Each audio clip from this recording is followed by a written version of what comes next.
وما لنا ألا نتوكل على الله وقد هدانا سبلنا ولنصبرن على ما آذيتمونا وعلى الله فليتوكل المتوكلون.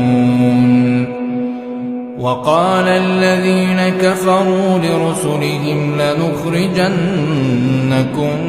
من أرضنا أو لتعودن في ملتنا فأوحى إليهم ربهم لنهلكن الظالمين ولنسكننكم الأرض من بعدهم ذلك لمن خاف مقامي وخاف وعيد.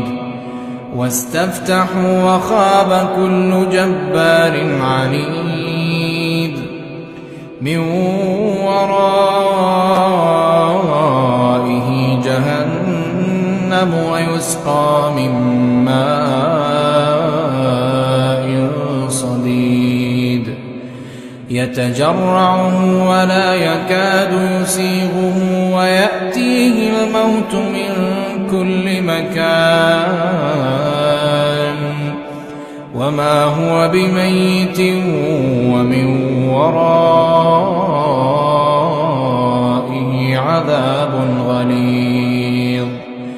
مثل الذين كفروا بربهم أعمالهم كرماد اشتدت به الريح في يوم عاصف لا يقدرون مما كسبوا على شيء ذلك هو الضلال البعيد.